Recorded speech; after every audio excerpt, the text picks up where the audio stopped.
Hi hello welcome to Indian knowledge university. మనకు central teacher eligibility test 2024 notification అయితే రావడం జరిగింది. సో దీనికి సంబంధించి ఆన్లైన్ అప్లికేషన్స్ ఎప్పటి నుంచి ఎప్పటి వరకు చేసుకోవచ్చు, మనకు ఎగ్జామ్ డేట్ ఎప్పుడు ఉంది, ఎగ్జామ్ ఫీజు ఎంత ఉంది, క్వాలిఫికేషన్స్ ఏంటి, టెస్ట్ ప్యాటర్న్ ఏ విధంగా ఉంటుంది, సిలబస్ ఏంటిది అనే విషయాన్ని అయితే పూర్తిగా ఈ వీడియోలో చెప్పడం జరిగింది. సో ఎవరైతే బీఈడి మరియు డిఈడి అయిపోయి ఉంటుందో వారైతే అప్లై చేసుకోవచ్చు. మనకు దేశంలోని ఏ స్కూల్లో చెప్పాలన్నా కూడా సీటెట్ అయితే అవకాశం ఉంటుంది. కాబట్టి సద్వినియోగం చేసుకునే ప్రయత్నం చేయండి. ఎందుకంటే చాలామంది తెలుగు విద్యార్థులు సెంట్రల్ టీచర్ ఎలిజిబిలిటీ టెస్ట్ రాయడానికి ఇష్టపడరు. ఎందుకంటే ఇది ఇంగ్లీష్ మీడియంలో ఉంటుంది కాబట్టి తెలుగు మీడియం చదివిన వారు కొంచెం రాయడానికి ఇష్టపడరు, తక్కువ మంది క్వాలిఫై అవుతున్నారు. సో ఈ అవకాశం అయితే ఉపయోగించుకునే ప్రయత్నం చేయండి. సెంట్రల్ స్కూల్లో ఏ స్కూల్లో చెప్పాలన్నా కూడా ఖచ్చితంగా సీటెట్ అయితే క్వాలిఫై ఉండాలి. తక్కువ మెంబర్స్ ఉన్న దగ్గర ఎక్కువ ఆపర్చునిటీ ఉంటుంది కాబట్టి ఈ అవకాశం అయితే ఉపయోగించుకునే ప్రయత్నం చేయండి. సో ఒకసారి రాకపోయినా ఇంకోసారికైనా వచ్చే అవకాశం ఉంటుంది కాబట్టి ఒక 2-3 సార్లు రాసే ప్రయత్నం చేయండి. మీరు ఏదో ఒక టెట్లో పాస్ అయితే సరిపోతుంది. సో మీకు స్కోర్ వస్తేనేమో డిఎస్సికి మార్క్స్ యాడ్ అవుతాయి. లేదు అంటే మీరు పాస్ అయి ఉంటే ఏ స్కూల్లో అయినా చెప్పుకోవడానికి అయితే అవకాశం ఉంటుంది. ఇదైతే మంచి అవకాశం, ఉపయోగించుకునే ప్రయత్నం చేయండి. ఆన్లైన్ అప్లికేషన్ డేట్ చూసుకుంటే సెప్టెంబర్ 15 నుంచి అయితే స్టార్ట్ అవుతుంది. మనకు లాస్ట్ డేట్ వచ్చి అక్టోబర్ 16వ తారీఖు నైట్ 11:59 వరకు కూడా అప్లై చేసుకోవచ్చు. సో పేమెంట్ అదేవిధంగా అప్లికేషన్ ప్రాసెస్ రెండు కూడా మనకు అక్టోబర్ 16 నైట్ 11:59 లోపు మాత్రమే చేసుకోవాల్సి ఉంటుంది. సో మనకు ఎక్స్ట్రా డేట్ అయితే అవకాశం లేదు. మనకు కరెక్షన్ విండో అయితే అక్టోబర్ 21 నుంచి అక్టోబర్ 25 వరకు అవకాశం ఉంది. కొన్నిటికి మాత్రమే కరెక్షన్ విండోలో అవకాశం ఉంటుంది, అన్నిటికైతే అవకాశం ఉండదు. సో కాబట్టి అప్లికేషన్ చేసేటప్పుడే కేర్ఫుల్గా అప్లికేషన్ చేసే ప్రయత్నం చేయండి. ఎగ్జామ్ డేట్ వచ్చి డిసెంబర్ 15వ తారీఖు సండే రోజు అయితే కండక్ట్ చేయడం జరుగుతుంది. దీనికి సంబంధించి షెడ్యూల్ కూడా చెప్పే ప్రయత్నం చేస్తాను. మనకు అడ్మిట్ కార్డ్స్ అయితే ఎగ్జామ్స్ కంటే బిఫోర్ 2 days ముందు అయితే అడ్మిట్ కార్డ్స్ అందుబాటులో ఉంటాయి. మీరు డౌన్లోడ్ చేసుకుని అప్పుడు ఎగ్జామ్కి వెళ్ళొచ్చు. రిజల్ట్ అయితే డిసెంబర్ 15కు ఎగ్జామ్ అయిపోతే జనవరి ఎండింగ్ వరకు రిజల్ట్ అయితే వచ్చే అవకాశం ఉంది. సో మనకు టైమింగ్ చూసుకుంటే ఇందులో మనకు పేపర్ 1 ఉంటుంది, అదేవిధంగా పేపర్ 2 ఉంటుంది. దీనికి సంబంధించి కూడా మీకు పూర్తి వివరాలు చెప్పే ప్రయత్నం చేస్తాను. పేపర్ 1 మాత్రం ఈవినింగ్ ఉంటుంది, పేపర్ 2 మార్నింగ్ ఉంటుంది. మార్నింగ్ 9:30 AM to 12 noon వరకు ఉంటుంది. ఈవినింగ్ అయితే 2:30 PM to 5 PM వరకు ఉంటుంది. సో మనకు పేపర్ 1, పేపర్ 2 అదేవిధంగా ఎగ్జామినేషన్ ఫీ అన్ని వివరాలు చూసే ప్రయత్నం చేద్దాం. ఎగ్జామ్ ఫీ చూసుకుంటే general and OBC non criminal వాళ్ళకైతే ఒక్క పేపర్ రాయాలనుకున్న వారికి 1000 రూపీస్ ఉంటుంది. 2 పేపర్లు రాయాలనుకున్న వాళ్ళకి 1200 రూపీస్ ఫీ ఉంది. మనకు SC ST different abled persons అయితే ఒక్క పేపర్కి 500 రూపీస్, 2 పేపర్స్కి అయితే 600 రూపీస్ ఉంటుంది. పేమెంట్ మాత్రం ఓన్లీ ఆన్లైన్ మోడే ఉంది, ఆఫ్లైన్ అయితే లేదు. అప్లికేషన్ చేసేటప్పుడు అఫీషియల్ వెబ్సైటు ctet.nic.in ఈ అఫీషియల్ వెబ్సైట్లో మాత్రమే మనకు అప్లికేషన్ ప్రాసెస్ అయితే చేసుకోవాలి. సో మనకు కొన్ని ఫేక్ వెబ్సైట్ కూడా అందుబాటులో ఉంటాయి కాబట్టి ఒక్క లెటర్ తోటి మనకు పొరపాటున వేరే సైట్లోకి లాగిన అవకాశాలు ఉంటాయి. సో కాబట్టి చూసుకునే ప్రయత్నం చేయండి. ctet.nic.in ఇది అఫీషియల్ వెబ్సైట్. టెస్ట్ అదేవిధంగా సిలబస్ సంబంధించి చూసుకుంటే పేపర్ 1 అనేది క్లాస్ 1 to 5th వరకు ఎలిజిబిలిటీ ఇవ్వడం జరుగుతుంది. పేపర్ 2 అనేది ఎవరైతే టీచింగ్ 6th to 8th వరకు చేయాలనుకున్న వారికి పేపర్ 2 ఎలిజిబిలిటీ ఉంటుంది. సో దీనికి సంబంధించి పేపర్ 1కు సంబంధించి సిలబస్ చూసుకుంటే పేపర్ 1 అనేది ప్రైమరీ స్టేజ్కి సంబంధించి ఎగ్జాము, అదేవిధంగా పేపర్ 2 అనేది elementary stage exam. So paper 1కి సంబంధించి చూసుకుంటే మనకు 2.5 hours అయితే ఎగ్జామ్ ఉంటుంది. పేపర్ 1 అనేది ఈవినింగ్ ఉంటుంది, అదే 2:30 to 5 PM వరకు కండక్ట్ చేయడం జరుగుతుంది. సో దీనికి సంబంధించి సిలబస్ అయితే చైల్డ్ డెవలప్మెంట్ అండ్ పెడగాలజీ మనకు 30 క్వశ్చన్స్ రావడం జరుగుతుంది, 30 మార్క్స్ ఉంటుంది. మనకు మ్యాథమెటిక్స్ నుంచి 30 క్వశ్చన్స్ 30 మార్క్స్ ఉంటుంది. ఎన్విరాన్మెంటల్ స్టడీస్ నుంచి 30 క్వశ్చన్స్ 30 మార్క్స్ ఉంటుంది. మనకు లాంగ్వేజ్ 1 అదేవిధంగా లాంగ్వేజ్ 2 రెండు ఉంటాయి. సో లాంగ్వేజ్ 1కు 30 క్వశ్చన్స్ 30 మార్క్స్, అదేవిధంగా లాంగ్వేజ్ 2కి 30 క్వశ్చన్స్ 30 మార్క్స్ ఉంటుంది. ఓవరాల్గా మొత్తం 150 క్వశ్చన్స్కి 150 మార్క్స్ అయితే కేటాయించడం జరిగింది. సో అంటే మనకు ఈచ్ క్వశ్చన్స్కి 1 మార్క్ అయితే క్యారీ అవుతుంది. సో మనకి ఇక్కడైతే నెగిటివ్ మార్కింగ్ లేదు కాబట్టి మీరు 150 క్వశ్చన్స్ కూడా అటెంప్ట్ చేసే ప్రయత్నం చేయండి. ఇది ఒక ప్లస్ పాయింట్ అని చెప్పుకోవచ్చు. నెగిటివ్ మార్కింగ్ ఉంటే ఏదైనా పొరపాటుకు మనకు మార్క్స్ అయితే డిడక్షన్ అయ్యే అవకాశం ఉంది. ఇది మనకు పేపర్ 1కి సంబంధించి సిలబస్. అదేవిధంగా లాంగ్వేజ్ 1 లాంగ్వేజ్ 2లో మనకు లాంగ్వేజ్ 1 అనేది ఇంగ్లీష్ తీసుకోవడం జరుగుతుంది, లాంగ్వేజ్ 2 అనేది తెలుగు తీసుకోవడం జరుగుతుంది. మనకు లాంగ్వేజ్ 1 లాంగ్వేజ్ 2 రెండు అయితే కంపల్సరీగా తీసుకోవాల్సి ఉంటుంది. ఎందుకంటే మనకు ఏదైనా లాంగ్వేజ్ తెలుగుతో పాటు ఇంగ్లీష్ కానీ హిందీ కానీ అదర్ లాంగ్వేజ్ ఏదో ఒకటే తీసుకోవాలి. సో మన తెలుగు విద్యార్థులు అయితే ఇంగ్లీష్ సెలెక్ట్ చేసుకోవడం జరుగుతుంది. సో నార్త్ వాళ్ళైతే హిందీతో పాటు ఇంకా ఇంగ్లీష్ కూడా తీసుకోవడం జరుగుతుంది. అదేవిధంగా పేపర్ 2 సంబంధించి చూసుకుంటే ఇది కూడా మనకు 2.5 hours అయితే ఎగ్జామ్ ఉంటుంది. దీంట్లో మనకి చైల్డ్ డెవలప్మెంట్ అండ్ పెడగాలజీ నుంచి 30 క్వశ్చన్స్ రావడం జరుగుతుంది, 30 మార్క్స్ ఉంటుంది. ఎవరైతే మ్యాథమెటిక్స్ అండ్ సైన్స్ టీచర్స్ ఉంటారో వారికి మాత్రమే ఈ మ్యాథమెటిక్స్ అండ్ సైన్స్ సబ్జెక్ట్ ఉంటుంది. దీని నుంచి 60 క్వశ్చన్స్ రావడం జరుగుతుంది, 60 మార్క్స్ ఉంటుంది. మ్యాథ్స్ అండ్ సైన్స్ కాకుండా ఎవరైతే సోషల్ స్టడీస్ లేదా సోషల్ సైన్స్ టీచర్ ఉంటారో వారికి social studies and social science subject ఉంటుంది. దీని నుంచి 60 మార్క్స్ రావడం జరుగుతుంది. దీని నుంచి 60 క్వశ్చన్స్ రావడం జరుగుతుంది. 60 మార్క్స్ ఉంటుంది. మ్యాథ్స్ వాళ్ళకైతేనేమో మ్యాథ్స్ అదేవిధంగా సైన్స్ సబ్జెక్ట్ ఉంటుంది. మ్యాథ్స్ సైన్స్ కాని వాళ్ళైతే సోషల్ స్టడీస్ లేదా సోషల్ సైన్స్ సబ్జెక్ట్ ఉంటుంది. ఈ రెండు చూసుకునే ప్రయత్నం చేయండి. రెండు కాంబినేషన్ అయితే ఉండవు. సో ఎవరిది వారికే ఉంటుంది కాబట్టి సపరేట్గా చూసుకునే ప్రయత్నం చేయండి. అదేవిధంగా లాంగ్వేజ్ 1 అండ్ లాంగ్వేజ్ 2 అయితే కంపల్సరీ ఉంటాయి. ఇందులో కూడా మనకు లాంగ్వేజ్ 1 నుంచి 30 క్వశ్చన్స్ 30 మార్క్స్, లాంగ్వేజ్ 2 నుంచి 30 క్వశ్చన్స్ 30 మార్క్స్ ఉంటాయి. మొత్తం మనకు 150 క్వశ్చన్స్ గాను 150 మార్క్స్ అయితే ఇవ్వడం జరుగుతుంది. సో దీనికి నెగిటివ్ మార్కింగ్ లేదు కాబట్టి ఆల్ క్వశ్చన్స్ అటెంప్ట్ చేసుకోవచ్చు. ఇందులో మనకు లాంగ్వేజ్ 1 అనేది ఇంగ్లీష్ తీసుకోండి, అదేవిధంగా లాంగ్వేజ్ 2 అనేది తెలుగు తీసుకోండి.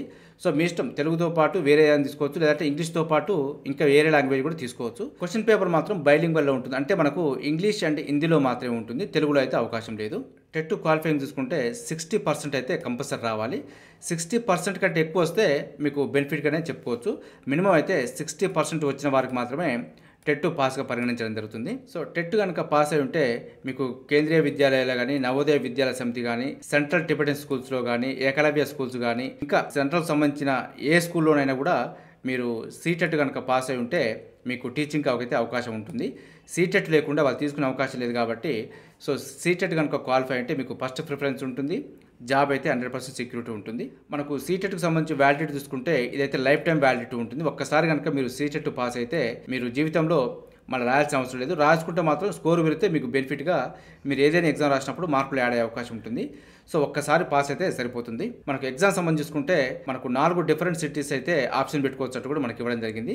ఆంధ్రప్రదేశ్లో అయితే గుంటూరు మరియు తిరుపతి, విజయవాడ, విశాఖపట్నం ఈ 4 సెంటర్లు అందుబాటులో ఉన్నాయి. మనకు తెలంగాణ చూసుకుంటే తెలంగాణలో హైదరాబాద్ అండ్ వరంగల్ అయితే 2 సెంటర్లు ఇవ్వడం జరిగింది. మనకు ఎగ్జామ్ మాత్రం ఓఎంఆర్ షీట్ కాబట్టి బబుల్స్ ఫిల్ చేసేటప్పుడు 1-2 సార్లు చెక్ చేసుకొని ఫిల్ చేసే ప్రయత్నం చేయండి. ఎందుకంటే మనకు 8 ఆప్షన్ ఉండదు అందులో. మనకు పేపర్ 1 అండ్ పేపర్ 2 సంబంధించి సిలబస్ చూసుకుంటే మనకు పేపర్ 1 అనేది 1 to 5th వరకు ప్రైమరీ స్టేజ్ కాబట్టి దీనికి సంబంధించిన సిలబస్ చూసుకుందాం. చైల్డ్ డెవలప్మెంట్ అండ్ పెడగాలజీ నుంచి 30 క్వశ్చన్స్ రావడం జరుగుతుంది. మనకి ఇందులో సబ్ టాపిక్స్ కూడా ఉన్నాయి కాబట్టి మనకు చైల్డ్ డెవలప్మెంట్ ప్రైమరీ స్కూల్ చైల్డ్కి సంబంధించి 15 క్వశ్చన్స్ రావడం జరుగుతుంది. దీనికి సంబంధించిన సిలబస్ అయితే ఇక్కడ ఇవ్వడం జరిగింది. ఒకసారి చూసుకునే ప్రయత్నం చేయండి. అదేవిధంగా concept of inclusive education and understanding children with special నీడ్స్కి సంబంధించి 5 క్వశ్చన్స్ అయితే రావడం జరుగుతుంది. సో టోటల్గా మనకు 15 క్వశ్చన్స్ చైల్డ్ డెవలప్మెంట్ నుంచి రావడం జరుగుతుంది. అదేవిధంగా లెర్నింగ్ అండ్ పెడగాలజీ నుంచి 10 క్వశ్చన్స్ రావడం జరుగుతుంది. దీనికి సంబంధించిన సిలబస్ కూడా కొంచెం ఇక్కడ ఇవ్వడం జరిగింది. ఒకసారి చూసుకునే ప్రయత్నం చేయండి. అదేవిధంగా మ్యాథమెటిక్స్ నుంచి 30 క్వశ్చన్స్ రావడం జరుగుతుంది. 30 క్వశ్చన్స్లో కంటెంట్కి సంబంధించి 15 క్వశ్చన్స్ రావడం జరుగుతుంది. కంటెంట్కి సంబంధించి ఒకసారి చూసుకునే ప్రయత్నం చేయండి. అదేవిధంగా మనకు పెడగాలజికల్ ఇష్యూస్ సంబంధించి కూడా 15 క్వశ్చన్స్ రావడం జరుగుతుంది. 15 క్వశ్చన్స్ సంబంధించి కూడా సిలబస్ ఇవ్వడం జరిగింది. సో టోటల్గా మ్యాథ్స్ నుంచి అయితే మనకు 30 క్వశ్చన్స్ రావడం జరుగుతుంది. అదేవిధంగా ఎన్విరాన్మెంటల్ స్టడీస్కి సంబంధించి చూసుకుంటే 30 క్వశ్చన్స్ రావడం జరుగుతుంది. ఇందులో మనకు కంటెంట్ నుంచి 15 క్వశ్చన్స్ రావడం జరుగుతుంది. దానికి సంబంధించిన సిలబస్ కూడా ఒకసారి చూసుకునే ప్రయత్నం చేయండి. అదేవిధంగా పెడగాలజికల్ ఇష్యూస్ నుంచి 15 క్వశ్చన్స్, మొత్తం మనకు ఎన్విరాన్మెంటల్ స్టడీస్ నుంచి 30 క్వశ్చన్స్ అయితే రావడం జరుగుతుంది. అదేవిధంగా లాంగ్వేజ్ 1కి సంబంధించి చూసుకుంటే 30 క్వశ్చన్స్ రావడం జరుగుతుంది. 30 క్వశ్చన్స్లో మనకు లాంగ్వేజ్ కాంప్రహెన్షన్ నుంచి 15 క్వశ్చన్స్, అదేవిధంగా పెడగాలజీ ఆఫ్ లాంగ్వేజ్ డెవలప్మెంట్కి సంబంధించి 15 క్వశ్చన్స్ రావడం జరుగుతుంది. సో సిలబస్ని అయితే 1-2 సార్లు కేర్ఫుల్గా చదువుకొని ప్రిపరేషన్ చేసే ప్రయత్నం చేయండి. లాంగ్వేజ్ 2 సంబంధించి చూసుకుంటే 30 క్వశ్చన్స్ రావడం జరుగుతుంది. ఇందులో కాంప్రహెన్షన్ నుంచి 15 questions, pedagogy of language development నుంచి 15 క్వశ్చన్స్ రావడం జరుగుతుంది. అదేవిధంగా మనకు పేపర్ 2 సంబంధించి చూసుకుంటే పేపర్ 2 ఎలిమెంటరీ స్టేజ్ 6 to 8 వరకు ఉంటుంది. మనకు చైల్డ్ డెవలప్మెంట్ అండ్ పెడగాలజీ నుంచి 30 క్వశ్చన్స్ వస్తాయి. ఇందులో మనకు చైల్డ్ డెవలప్మెంట్ ఎలిమెంటరీ స్కూల్ చైల్డ్కి సంబంధించి 15 క్వశ్చన్స్ వస్తాయి. అదేవిధంగా concept of inclusive education and understanding children with special నీడ్స్కి సంబంధించి 5 క్వశ్చన్స్, అంటే మనకు 15 క్వశ్చన్స్ చైల్డ్ డెవలప్మెంట్ నుంచి రావడం జరుగుతుంది. అదేవిధంగా మనకు లెర్నింగ్ అండ్ పెడగాలజీ నుంచి 10 క్వశ్చన్స్ రావడం జరుగుతుంది. దీనికి సంబంధించి కూడా సిలబస్ చూసుకునే ప్రయత్నం చేయండి. అదేవిధంగా మ్యాథమెటిక్స్ అండ్ సైన్స్కి సంబంధించి చూసుకుంటే 60 క్వశ్చన్స్ రావడం జరుగుతుంది. ఇందులో మనకు మ్యాథమెటిక్స్ నుంచి 30 క్వశ్చన్స్, అదేవిధంగా కంటెంట్ నుంచి 20 క్వశ్చన్స్ రావడం జరుగుతుంది. దీనికి సంబంధించిన సిలబస్ కూడా ఒకసారి చూసుకునే ప్రయత్నం చేయండి. సో మనకు టాపిక్స్ కూడా ఇవ్వడం జరిగింది. Number system, algebra and geometry అయితే ఇవ్వడం జరిగింది. అదేవిధంగా పెడగాలజికల్ ఇష్యూస్ నుంచి 10 క్వశ్చన్స్ రావడం జరుగుతుంది. అదేవిధంగా సైన్స్ నుంచి 30 క్వశ్చన్స్ రావడం జరుగుతుంది. సైన్స్లో మనకు కంటెంట్ నుంచి 20 క్వశ్చన్స్ వస్తాయి. అదేవిధంగా పెడగాలజికల్ ఇష్యూస్ నుంచి 10 క్వశ్చన్స్ రావడం జరుగుతుంది. మొత్తం 30 క్వశ్చన్స్ అయితే సైన్స్ నుంచి రావడం జరుగుతుంది. అదేవిధంగా మనకు సోషల్ స్టడీస్ లేదా సోషల్ సైన్స్కి సంబంధించి చూసుకుంటే 60 క్వశ్చన్స్ రావడం జరుగుతుంది. ఇందులో మనకు కంటెంట్ నుంచి 40 క్వశ్చన్స్, అదేవిధంగా పెడగాలజికల్ ఇష్యూస్ నుంచి 20 క్వశ్చన్స్ రావడం జరుగుతుంది. మొత్తం మనకు 60 క్వశ్చన్స్ అయితే రావడం జరుగుతుంది. సో దీనికి సంబంధించి సిలబస్ కూడా ఒకసారి చూసుకునే ప్రయత్నం చేయండి. అదేవిధంగా లాంగ్వేజ్ 1కి సంబంధించి చూసుకుంటే మనకు 30 క్వశ్చన్స్ రావడం జరుగుతుంది. 30 క్వశ్చన్స్లో మనకు లాంగ్వేజ్ కాంప్రహెన్షన్ నుంచి 15 క్వశ్చన్స్, అదేవిధంగా పెడగాలజీ ఆఫ్ లాంగ్వేజ్ డెవలప్మెంట్ నుంచి 15 క్వశ్చన్స్ రావడం జరుగుతుంది. దీనికి సంబంధించి సిలబస్ కూడా ఒకసారి చూసుకునే ప్రయత్నం చేయండి. అదేవిధంగా లాంగ్వేజ్ 2కి సంబంధించి చూసుకుంటే లాంగ్వేజ్ 2 నుంచి 30 క్వశ్చన్స్ వస్తాయి. ఇందులో కాంప్రహెన్షన్ నుంచి 15 క్వశ్చన్స్, అదేవిధంగా పెడగాలజీ ఆఫ్ లాంగ్వేజ్ డెవలప్మెంట్ నుంచి 15 క్వశ్చన్స్, మొత్తం 30 క్వశ్చన్స్ అయితే రావడం జరుగుతుంది. ఇది మనకు పేపర్ 1 అదేవిధంగా పేపర్ 2 సంబంధించి సిలబస్. దీనికి సంబంధించిన టాపిక్స్ కూడా ఇక్కడ ఇవ్వడం జరిగింది. దీనికి సంబంధించిన సిలబస్ అయితే మన ఛానల్లో అందుబాటులో ఉంది. కావాల్సిన వాళ్ళు ఒకసారి డౌన్లోడ్ చేసుకొని చూసుకునే ప్రయత్నం చేయండి. ఆన్లైన్ అప్లికేషన్ చేసేటప్పుడు అప్లోడ్ చేయవలసిన డాక్యుమెంట్ చూసుకుంటే ఒకసారి స్కాన్డ్ ఫోటో మరియు సిగ్నేచర్ అయితే అప్లోడ్ చేయాల్సి ఉంటుంది. ఈ రెండు కూడా మనకు జేపీజీ ఫార్మాట్లో ఉండాలి. మనకు ఫోటోగ్రాఫ్ అయితే 10 to 100 KB మధ్యలో ఉండాలి. అదేవిధంగా సిగ్నేచరు 3 KB to 30 KB మధ్యలో ఉండాలి. ఈ రెండు జేపీజీ ఫార్మాట్లో ఉంటే మాత్రమే అప్లోడ్ అవుతాయి. సో ఈ రెండు అయితే మీరు స్కాన్ చేసి పెట్టుకోవాల్సి ఉంటుంది. సో ఎడ్యుకేషన్ క్వాలిఫికేషన్ దగ్గర బీఈడీ డిగ్రీ లేదా డిప్లొమా ఇన్ ఎడ్యుకేషన్ లేదా ఎలిమెంటరీ ఎడ్యుకేషన్ చేసిన వాళ్ళు అప్లై చేసుకోవచ్చు. దీనికి ఈక్వలెంట్ ఉన్న వారు కూడా అప్లై చేసుకోవచ్చు. చూసారుగా, ఇది సీటెట్కు సంబంధించి ముఖ్యమైన పాయింట్స్. అదేవిధంగా మీకు ఏదైనా ఇన్ఫర్మేషన్ కావాలనుకున్నా, మీకు ఏదైనా డౌట్ ఉన్నా నాకు కామెంట్ సెక్షన్లో కామెంట్ చేస్తే దానిపైన మీకు వివరణ ఇచ్చే ప్రయత్నం చేస్తాను. ఇదే విధంగా మన ఛానల్ అయితే అడ్మిషన్ నోటిఫికేషన్స్ మరియు రిక్రూట్మెంట్ నోటిఫికేషన్ సంబంధించి ప్రతి సమాచారం అయితే ఎప్పటికప్పుడు మీకు అప్డేట్ చేసే ప్రయత్నం చేస్తున్నాను. మన ఛానల్ని చూస్తున్న వారు సబ్స్క్రైబ్ చేసుకొని ఫాలో అవుతూ ఉండండి. ఈ వీడియో నచ్చితే లైక్ చేయండి, షేర్ చేయండి, సబ్స్క్రైబ్ చేసుకోవడం మాత్రం మర్చిపోద్దు. Have a nice day.